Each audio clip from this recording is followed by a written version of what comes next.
Welcome to Creating Abundance for Radiant Health, Wealth, and Happiness. I'm Alana Cahoon. I'm going to have so much fun introducing our next guest. Will Schneider is a Stanford University trained ambassador of compassion. He is the co host of the popular Men Talking Mindfulness podcast and has over 15 years of teaching. Ready for this list? Yoga, breath work, meditation, and cognitive fitness. Curious about that one. Yeah. Will is recognized as one of the best New York City yoga teachers in 2017. He lives in none other than New York City. Will is a lover of people, adventure, the great outdoors, reading, exploring the mind, and human optimization. He's going to share with us, amongst all the other things, what men are suffering the most with. So let's welcome Will Schneider. Hi. Alana, good to see you. It's great to be on your show. Thank you. Thank you for Oh, it's so inviting good me to on. see you. Yeah, I haven't seen you since the podcast conference in LA. When was that? March, I think, right? Mid-March. Wow, it's a long time. Yeah. Yeah, it's been a while. hmm Yeah, so welcome. And I know you're in your in New York City apartment. That's pretty fabulous. Yeah, I like it here. It's good. Yeah, New York is a real happening place, and it definitely keeps me, developing more character and keeps me on my toes for sure. So that's one, I think, the love and the part of the love, but like, I got to get out of the city as often as I can to just, relax a little bit from this high energy kind of place. Developing character. I'm just gonna remember that one because I spent 10 years in New York City myself. You Yeah. develop a lot of character. Exactly. You do. You do. You need to if you're going to stay here. Yeah. Mhm. So it's really I'm so curious about your story, but just to share a simpatico here, when I lived in New York City for those 10 years, my meditation practice deepened and my holistic studies deepened. And Mm. so I'm curious if part of living in this intensely fast-paced, always on city of New York, the bustle, the hustle, the bustle. Do you find that that's one of the reasons that has driven you into your path as a conscious leader in holistic health? Yeah, I mean, it's definitely part of it. I mean, in order to really maintain, kind of like literally like a self-sovereign life here, I'm outside of the corporate, world. I've created my own business for the last, 15, to actually 20 years since I've been here. Uh, and, as I started to, meditation found me first, and then yoga found me. And then as I started to deepen my own practice in order to just continually find more sanity in a place that can really make you insane, but also to stay calm, to stay relaxed. Like that was really what drew me to this work. But then as I went deeper into the work, and particularly deeper into practicing yoga, I was offered an opportunity to teach, to take a teacher training. And, there's a lot, it's like 12 weeks or something like that. It's a lot that goes into the training. But part of it is, you know, um, observing classes. And when I started to observe the experience that people were having after like taking a yoga class, particularly I remember this one moment. This might have been the first observation I did for class. Is like usually most yoga classes end in a pose called shavasana, in which you're just, or corpse pose it's also called. So you're lying in corpse pose and you're just, it's the last like 3 4 5 minutes of class where you're just being still and just, receiving whatever kind of internal wisdom that is, might maybe come through the physical practice that you just endured. And I just like got emotional. And I was like, wow, it's so nice to see in this crazy city people really find peace, not the idea of peace, but actual peace within their mind and their heart and their body. And that really woke me up into like, I need to do more of this because I have my own experiences, with it, and I had those similar experiences as far as the peace. But then to be able to provide that for other people, and to really see them make a massive shift in their life if they keep showing up to the studio and keep, enduring the practice and learning the practice. It's really helped to shift the trajectory of my path, in order to be a stronger, servant leader in especially in this kind of city. So it's it's awesome. Like, it's a real challenge to live here, but I think it becomes a lot less challenging when you have tools like meditation, yoga, breath practices, all the stuff that I teach. It makes life, it softens the environment here. Well, really just Mhm. softens the environment on the inside. So you're able to, not be so reactive in a city that really tries to get the best of every day. I love the word soften because Mm-hmm. it's very easy to get hard in Yeah. New York Mm-hmm. because yeah, it's exciting, but it's intense. Yeah. And and I also wanted to mention Shavasana for those of you who don't practice yoga, who are listening or watching.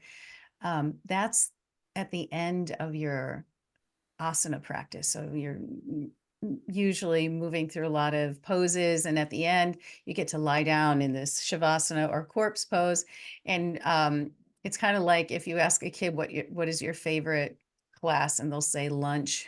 Yeah. Right. This is like the favorite part. It's the end, so you can relax in what you witnessed in your observation of classes as is that these, you know, can be wound up New Yorkers really relaxing, Yeah. unwinding, and finding, accessing that inner wisdom and peace within. So that's really beautiful.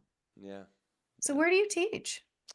I used to teach a lot pre-pandemic, like at usually just one or two studios, like maybe 8 or 10 actual studio classes a week. And, I have several still like private clients that I see, in whether it's online now or brick and mortar. But I'm teaching at a studio here in the East Village called St. Mark's Yoga. So it's on St. Mark's Place, which is Sure. street here in New York.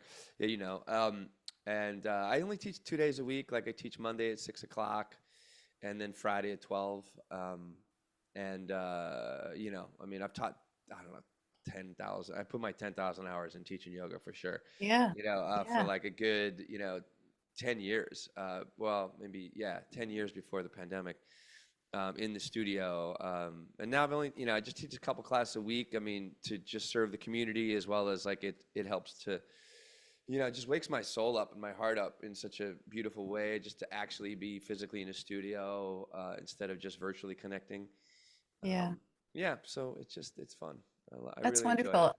And Yeah. St. Mark's Place is a pretty cool, funky place. Oh, It that kind street. of Yeah, it's borders the East Village and the West Village. yeah, very true. Very true. Yeah, Yeah. that's fun. That's Yeah. cool. Mhm. Um, So then you teach meditation and mindfulness, and you have Mm, private clients, you have groups. Tell mhm. us a bit more about your journey and how where did you come from? Where did you grow up? Are you a New Yorker, or, and Yeah. how did you become this love-based teacher of meditation, yoga, etc.? Yeah, compassion, all. uh, I think it's, well, I started, I think a lot of the love that I try to, spread out there comes from so much love that I have from this large family I have back in Pennsylvania. We actually just in July, we had our 78th annual Schneider reunion, where we get usually between like 80 to 100 and some Schneiders to show up second Saturday in July every single year, 78 straight years. It's something my grandfather found. My dad ran it for years, and now me and my brothers and some other cousins are running it as we kind of step into, the leadership role in the family. Um, I came from like humble beginnings. Like, my dad is a teacher. My mom worked at Penn State University. Um, it was just great to be around so much family, mostly boys and into men, that's just how our family was. It was like probably 2/3 men. So I had a lot of masculine energy, a lot of competitive nature energy around me as well. Um, and I got to a point come from such a large family, uh, and coming, from, I guess, the greatest generation into the baby boomers, which are my parents, right? Into I'm Gen X. You just we would just carry the torch forward of this is how you live life. This is the path you're on, and this whole like their story of how I should live, in is I didn't know any better, so I checked all the boxes. I loved being a student, but wasn't a great student. I love learning, but like I just wouldn't perform well on tests and shit. You know what I mean? But like I love learning. Uh, so I went to school, then went to college, and got a job at a pharmaceutical company. The corporate life wasn't making a lot of sense to me to spend like 40, 50 hours a week doing something that I wasn't passionate about. But really didn't know anything else because I was just what everyone else was doing in my family, what all of my friends were doing around me. But then I fell in love. I had my heart broken after that relationship, and it literally shattered my worldview at the time. And I was just devastated, like completely devastated for like 6, 8 months, a year, like just devastated, like had no idea who I was. But what helped me to put those pieces back together in the way that who I am was a great book by Julia Cameron called The Artist's Way. And it's actually it's a 12-week program, 12 different weeks. Every chapter is a different week, or every week is a different chapter. And I did the work, and I did all the journaling every day. I did the other things that were required in the book. I answered all the questions, and I started to put myself back in together in a way that made sense to who I am and the things that I wanted to do. Not even really knowing what I wanted to do, but she really encourages you in this book to, access your creativity and begin to live a creative life. And because at our core, all of us are deeply creative. I mean, we wouldn't, if that wasn't the case of the human being, we wouldn't have what we have here. We wouldn't be curious. We wouldn't, be trying to create things that improve our lives, or at least make our lives easier or make our lives happier. Um, so I took it upon myself to step on the path of creativity, and I was an athlete growing up. I was able to excel in basketball. Went on to college to play basketball. So it was always just like, which is part of the story of like, hey, this is who I should be, brought to me by my parents and generations before me.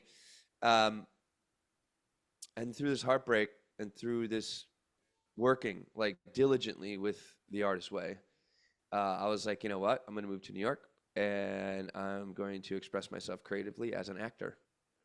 And I was like, I'm fucking going for it. I was living in Philadelphia at the time, started training there. And then as soon as like, as she tells you in the book, man, and anyone that's listening, it's like, it's amazing when you take that first sure foot on your path. Like, this is who I am. I'm going in this direction. The world starts to really meet you.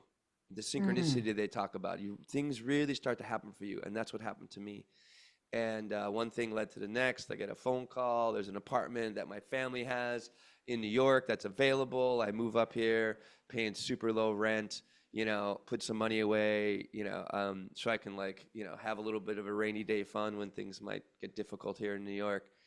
And I worked as an actor, worked my ass off to audition, to get an agent, to get on TV, to be on different theater productions, and it was working. I was making money.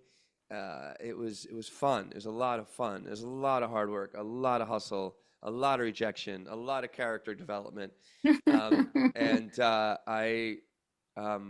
part of that, like why I found meditation, is to calm down, to be more present on stage. I use it as a tool, but then I was like, oh wow, like this is like a whole nother thing as well. Like there's a whole nother Will Schneider that's showing up, and here I am. It just kept leading me forward. I left the acting world, and I really had trouble getting work after the economic bust in 2008-9. Slugged it out for a couple more years. Just could not get any more work, and I was like, I wanted to build something that's more sustainable, that I had more control over instead of somebody else's opinion of me.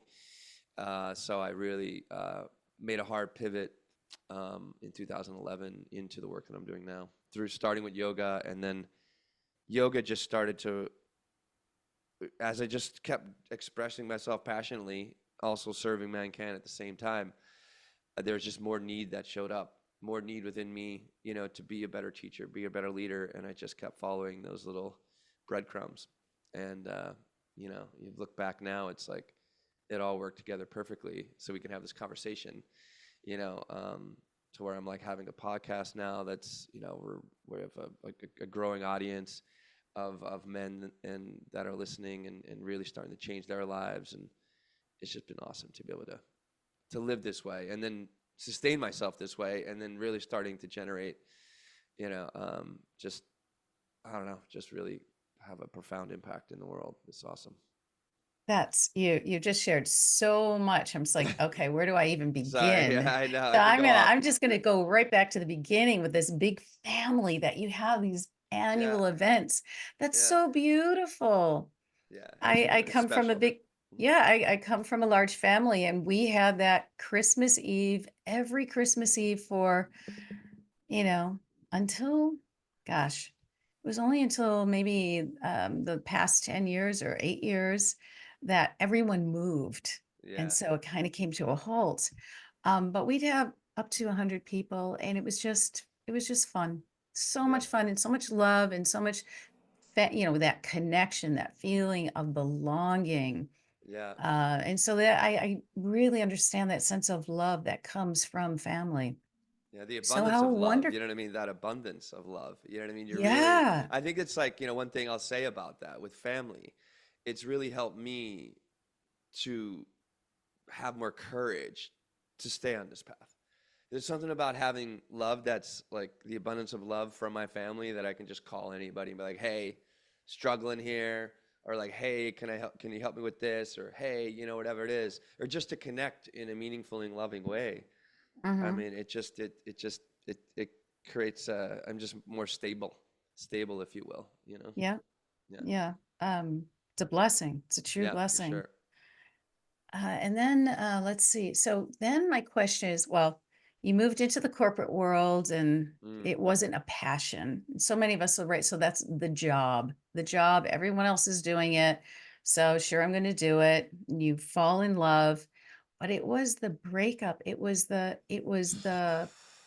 sad crises in your life that shifted and open doors to this incredible opportunity, number of opportunities. hmm. So, did that happen when you were in Pennsylvania? Yeah, when I was living in Philly, I was 27 at the time, Yeah. in the year 2000. The year 2000. Yeah, yeah, yeah. It was like I was swept up. I think why I was swept up so deeply in this relationship because of the lack of who I was. I didn't know who I was at Mm, all. So I just threw myself into this relationship because the feelings I had for this woman and the things we're able to experience in this relationship together just really helped me to escape. I guess I didn't even have the question in my head of like, who are you, what are you doing? I didn't even have that question yet. You know what I mean? yeah. Like, what do you want to do with your life? I didn't even, I was just, my whole idea of living was just like, oh, just have a family, make more money, have a house, you know and just serve my family. Hmm. And that all changed when my heart opened, like in a way that I've never experienced life before, but then was just crushed. And Yeah. it's like, but it was necessary. Like I haven't talked to that woman since, but I would thank her today, um, for for what that did for me and to me and where I am today. Yeah. It set you on your path of creativity. Yep. From what I just heard your story, Hmm. correct me if I'm wrong. And you moved to New York and you became a successful actor. That's Yeah. no small Yeah. accomplishment. That's Yeah. like you said, hard work. Yeah. Pounding the pavement. Oh, yes, getting rejected. Yeah, dealing with rejection in Yeah. life, building character. Building character, right? Exactly. Exactly. Yeah. and then and then dealing with it. I remember that 2008. Oh, I remember it very well. Uh, uh, and and then here we have another crisis that is a door opening, right? It's like you could fall into the hole of the crises, Yeah, or you can step out of it and say, okay, where's the opportunity? yeah. What's next? And opening your heart and your, that accessing your inner wisdom to show you these tools that you had already started to explore: yoga, meditation, mindfulness, compassion, Hmm. that you've mastered them. You've become a master and you're now teaching and coaching others to implement them into their lives for a Hmm. more peaceful, joyful, purposeful life. Hmm. Is Yeah. that accurate to say? Yeah, well, I mean, yes, that's exactly what I'm here for, what I do, what I show up every morning, what I continually create, are those things for other people. I mean, I have, mastery is like, I mean, I'll give myself credit for definitely mastering a yoga studio class. Like, I mean, it's wild what goes on there now. I've taught so many, but I'm still like, I'm always learning. Like, I really, I position myself as a teacher and a student, like almost equally because one informs the other. The more study, the more I practice, right, the stronger I can, uh, be a teacher for people. So I'm still definitely a work in progress, but I've worked enough and done my own work that I can really help people maybe not go so deep into some of the pitfalls that I fell into.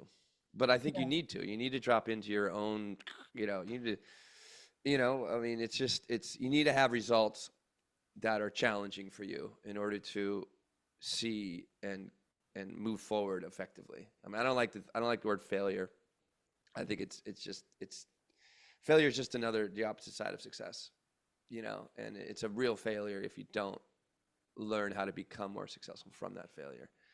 So, I Yeah. mean, that's It's a yeah, lesson. it's definitely a lesson. Mhm. And I think when you and that's like part of my philosophy is like, we just live in the classroom of life every day. And it's like, what are you learning? What are you learning? What are you learning? What are you learning? And how are you using that education and those experiences you have in order to create a more meaningful, happy, joyful, more abundant life? That's how it rolls. Beautiful. Hmm. We live in a classroom of our life, always Yeah, learning. always learning. Absolutely. Always learning. Yeah, I saw Stephen one day. I saw Stephen A. the other day. Stephen A. Smith. He's like an old time sports broadcaster. He's actually branching out and doing more like social commentary, which I really enjoy. And I heard him speak the other day. He's like, I win all the time. And I was like, this arrogant guy, right? He's not.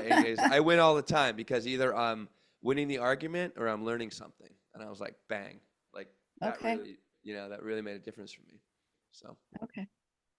Uh, so Will and I met at a podcast conference in LA, and we're going to see each other next week. And I didn't even know that until this morning, just before the call, Yeah, because we're both going to another podcast in DC. DC. Mhm. So that's really cool.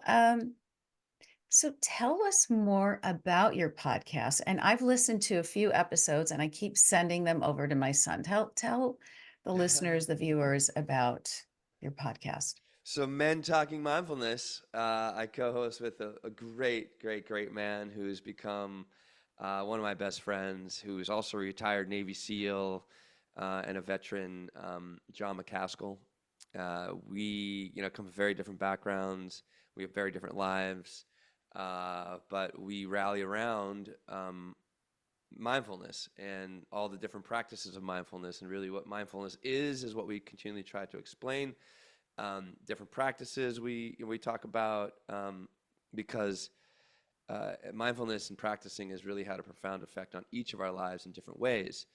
John, his how he was brought to mindfulness is because he was part of a mission, a Navy SEAL mission that he was a commander of that went south bad, lost over a dozen Navy SEALs. He was on the outside of the operation, kind of looking in and organizing and orchestrating like what needs to happen on the back end. Um, and he saw like 12 of his brothers die or more, Hmm. and left him with a deep, deep, deep sense of survivor's guilt and mindfulness and meditation helped them out. And I talked about kind of my journey to mindfulness, through just trying to get calm and be clear and just live in this city. Um, so that's why. So we've been producing the show for almost 5 years now. We have 183 episodes, full episodes. We also have meditations and stuff on our podcast, so you can meditate, um, and just let meditation help you. Uh, and it's been really great. Like, we didn't know that. I mean, I when we started the podcast, I knew that I wanted this to be uh, focused on men as much as we can, and this for everybody. Anybody can gain gain some sort of new perspective, or some little piece of knowledge that you maybe can exercise to help change your life. Anybody can. But like, it's called Men Talking Mindfulness because it's literally just two dudes rapping about mindfulness, right? And I guess because men is the first word in the title, when I talk about the podcast to groups of people, they're like, "Oh, is this just for men?" I'm like, "No, it's for everybody." But we definitely turn our conversations to masculinity and men, and how we can be better men in this world, and all different types of topics, from health, like physical health, emotional stability, to manifesting. We just had a great New York Times bestseller on Dr. James Doty, who's the founder of the Compassion course that I went through at Stanford. We've had Stephen Kotler on, who wrote some great books, and it's just awesome to have this platform that we can really make an impact for men in this world. And we're learning a lot about men as we go through this, as we learn a lot about ourselves, as we just don't talk, right? We actually practice everything that we bring into the show. We're practicing in some way. And it's been just an incredible journey. I mean, it's just been so much fun, especially developing this relationship with John, and then seeing how, the more authentic we are as podcasters, as human beings, the more that we share, the more vulnerable we are. It just really, more people tune in, more people listen, more people comment, more people are willing to try. And they're really starting to see a difference in their lives. It's awesome. We get like messages and emails, DMs, social media messages from people saying like, "Wow, because of this little piece of information that you provided through your podcast, I had this conversation that I needed to have with my spouse or my son, and Mm-mm. it's really changed our relationship." I'm like, wow. So it's pretty awesome to hear the impact that we're having. That's beautiful. So you're seeing the results, and I've listened to some of your podcasts, and Mm. I can tell the audience who are listening now that it is both informative and inspirational. Yeah. And I've interviewed John, your buddy, your partner. So I think Yeah. that's episode 18. If anybody wants to hear that Oh, story, cool. Yeah. that's a little bit earlier. And I I have two questions for you, Yeah. Will. One is, what is mindfulness? What is it to you? And then the second is, what is the greatest concern most men are facing right now? So what's mindfulness? Mindfulness, in a broad term, you can think of, because people get really confused about like, what's mindfulness? What is this stuff? And it just really, mindfulness you can just think of as awareness, right? And the practice of mindfulness are help you to become more aware. And what do you become more aware of? Like, you become more aware of your habits, of your mental patterns, of your um, relationships. You're becoming more aware of your health.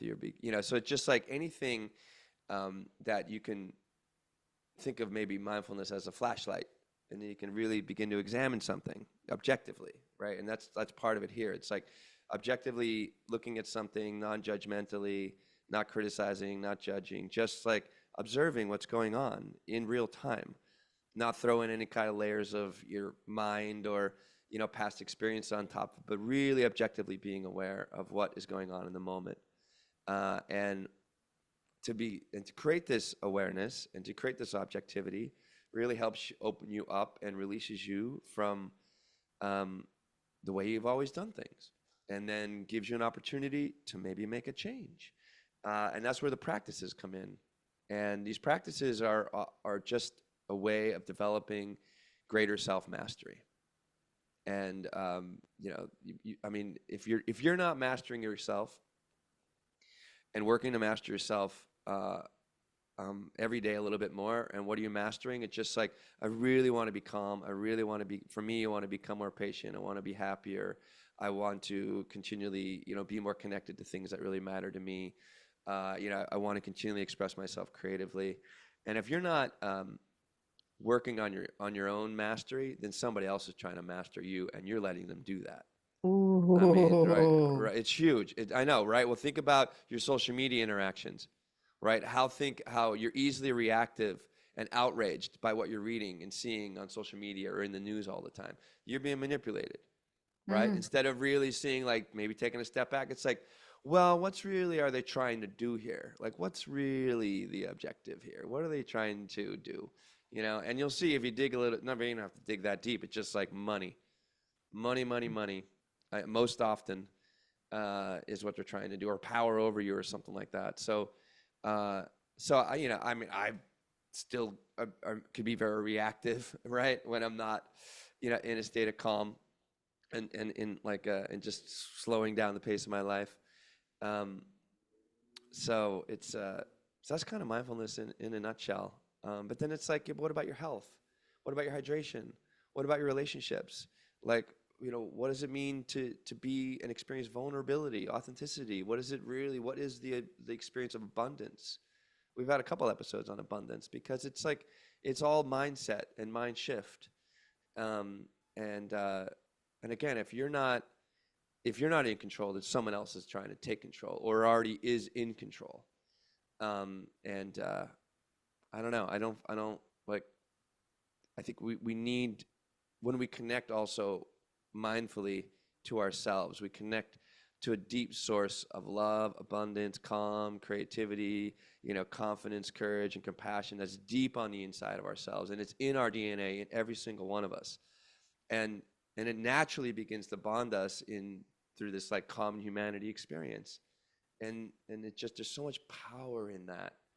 Um, and to really feel, access, and live in that power is just like, it just makes the day a hell of a lot easier. Hell of a lot Yeah. easier. Yeah.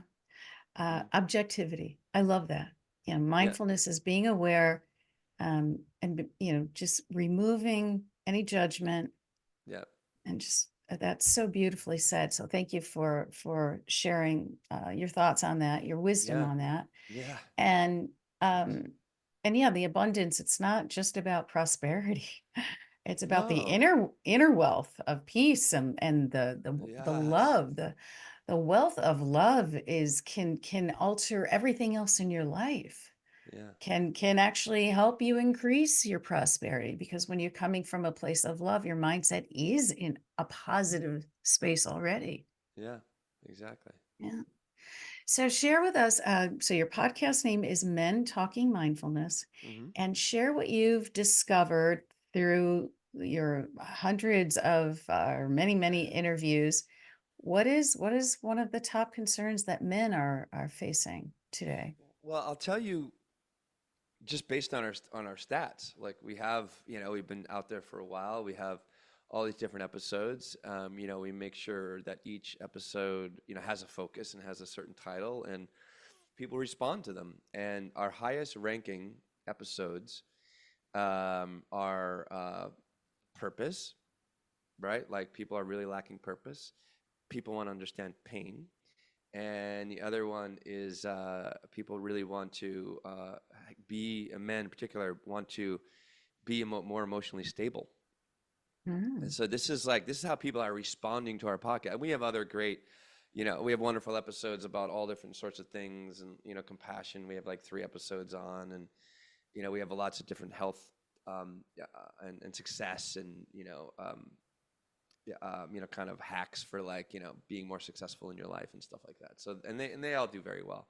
But, like, at the deeper core of what our audience is resonating with is um, passion, purpose, pain, and emotional stability. And that's mm, one thing that we're hearing a lot more from men, is just they're not even understanding the unbelievable spectrum of emotions that they have on the inside. Yeah. Like one thing that I went through when I went through the Stanford course on compassion is the whole idea of name it to tame it. And most men can't even name the emotions that they're experiencing. And when they can't name it, then they can't tame it. So therefore, what happens? They're controlled by it, right? And then Hmm. they're hijacked, and then they're, running off in rage or anger or frustration or overwhelm or whatever, their typical experience is. They have no control over, and they're just running rampant. And it's so we're understanding like men really have a deep need to have a better control of their emotions. Yeah. So we always are gearing, whether it's courses or whether it's content, in order to help serve that need. Hmm. Um, One thing we're also seeing, and what really traps men, is, and this is where we also kind of fight a little against about the toxic masculinity, and John says it more than often than I do, because I don't like the term, but it's out there, and I think it's important to address, and I'm kind of glad it's out there because it actually brings more people to our podcast. Because toxic man really refers to, um, what we've seen in the show, is a man that is just ignorant to, and to this emotional life, that this spectrum that we're kind of talking about. So they're low on the emotional literacy level. They actually lack a lot of empathy, because it's very self-centered as well. And what really drives the behaviors that drive a lot of this toxic masculinity, and gives man a bad name, and brings up all the patriarchy kind of shit that people talk about, is being the provider, protector, and conqueror. And these three Provider, roles, protector, and conqueror. right. These three roles, right, Yeah. that men have been rewarded for, right? They're like, Yeah. oh yeah, get out there, do that. And it's like, and it's also part of our Wow. masculine nature, right? We're linear in our way of expressing ourselves. We want to get to, like, we want a goal. We want to like hike that mountain. We want to, like, achieve this, do that, accomplish, win the fight, whatever it is. That's very masculine, brought to us a lot by testosterone, which I love having that side of myself. I really do. But when we only exercise ourselves in that way, we're only really attuning to a few emotional expressions. And a big one is anger, because like Yeah. we need to, with anger, just kind of pushes everything away. It doesn't serve anybody. It's very selfish. Like, actually, in my course with Stanford, this is the one thing I read. I was like, hey, we just geared around anger because it's so identifiable in men and everybody, but men in particular. And anger is wrongly perceived as manly. It's a dangerous emotion. It's toxic to you and others. Anger is actually suffering. Often is justified for violence and aggression. Frequently me-oriented, selfish, judgmental. Sickens the mind, alienates others. Like, there's so many different things that anger do for us, or that it just gets in the way of new possibilities and other results. So we're helping men to, and we actually have courses now. We have meditation courses for anybody can take, to really understand the practice of meditation, but get on the inside and Get really on get that inside. flashlight going of a Hmm. mindfulness, and be like, oh, hey, what is that? As people try to just sit still and breathe and get calm, they'll be like, why am I trying? Well, I'm a perfectionist. Or it's like, why am I leveling the expectations right now? Um, so when men start to really have the willingness to change, they can change radically and rapidly. Um, and it's Good. amazing to see. It's amazing to That's see. Like, don't give up on men. Anybody out there listening? Like, men are great, great, great people.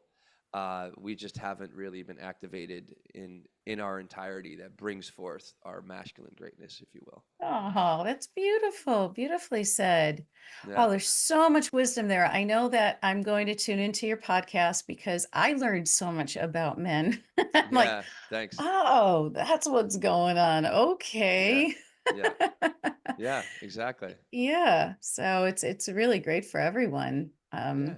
Congratulations to both you and John for doing this, for being brave and to exposing your own self, your own stories and your own pain to help transform others. Yeah. Hmm. So we're going to close now. Yeah. Uh, Share how people can reach you, find you. Yeah, sure. Well, let me just tell you about we have two meditation courses coming up. So if you want to Sure. learn, and this is for everybody, learn the practice of meditation, but also what really makes meditation work is developing the consistency of meditation. That's when it really works, not just once a day or once a week, but every day. Um, and just really, it's a beautiful course. We had our pilot program in the spring.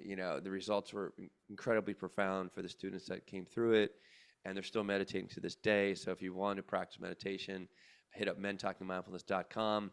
You can also find me on any social, well, definitely on Instagram, Facebook, at Men Talking Mindfulness. Me personally, Will Schneider.